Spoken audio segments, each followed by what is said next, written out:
News से मैं हूं महवेश कमास खान और मेरे साथ फारूक सत्तार साहब मौजूद है। सर ये तो बताइएगा, आज आप एक बार फिर से यहाँ पर मौजूद है तो कैसा लग रहा है? देखें, खुशी की बात तो है अपनी जगह पर, लेकिन इस वक्त मुल्क जिन हालात से गुजर रहा है तो वो मोर भी जब अपनी खूबसूरती पे फ़ख्र करता है और नाचता है, लेकिन अपने बदनुमा जब पैरों को देखता है तो उसकी आंखों से भी आंसू निकलते हैं। तो हमारी आंखों से भी आंसू निकले हैं क्योंकि हमारे पैर बदनुमा हैं, हमारी मईशत कमज़ोर तरीन है। डॉलर और तेल की कीमतों ने हमारी माशी जो खुद मुख्तारी है उसको सल्ब किया हुआ है। हम ग़ुलाम बने हुए पूरी दुनिया के, और अगर IMF के सामने फिर कासा गदा लेकर जाना है, उसकी तलवार लटक रही है। इतना बड़ा चैलेंज और सियासी इस्तेहकाम ना हो और अपोजिशन की एक बड़ी जमात के सरबरा IMF को ख़त लिख दें तो इसमें हमारी सारी खुशी तो पीछे रह गई ना।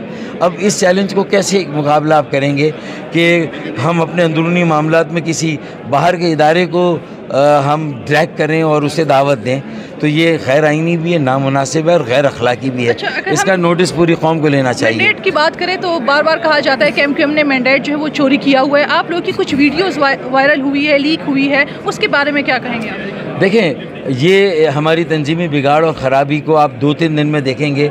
हम एक ऐसी इस्लाहाती मुहिम शुरू कर रहे हैं पार्टी के अंदर जो किसी पार्टी ने नहीं की होगी इंशाअल्लाह। एक बेसिक रिफॉर्म, और आप देखेंगे हम कैसा झटका देंगे उन लोगों को जिन्होंने इस तरह MQM की अंदरूनी जो है वो मीटिंग को जो है वो लीक किया है। तो ये फ़ैसला तो खालिद मकबूल भाई, मुस्तफ़ा भाई और मैंने कर लिया। कराची के अवाम को क्या सरप्राइज़ देंगे? कराची के अवाम को क्या सरप्राइज़ देंगे इस बार?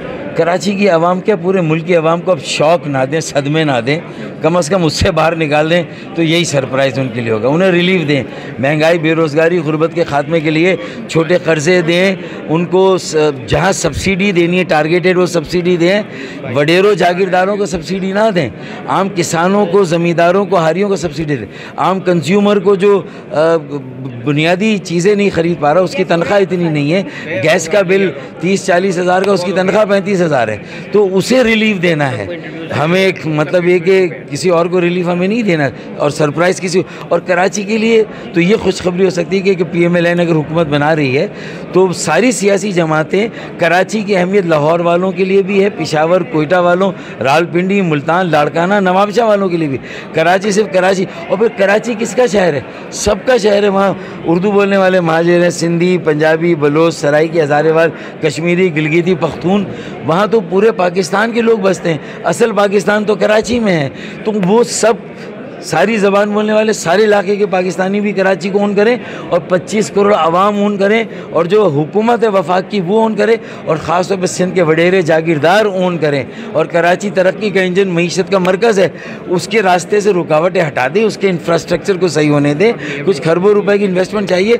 आप अगर 100 अरब रुपए कराची में लगाएंगे, वो आपको 2 साल के अंदर आपकी ग्रोथ रेट 2% तरक्की की जो शरह नमू उसमें इजाफा होगा। तो कराची में इन्वेस्टमेंट से आपकी तरक्की होगी, बाकी जगह इन्वेस्टमेंट से शायद तरक्की नहीं हो। तो कराची को ये खुशखबरी दें। बहुत थैंक यू।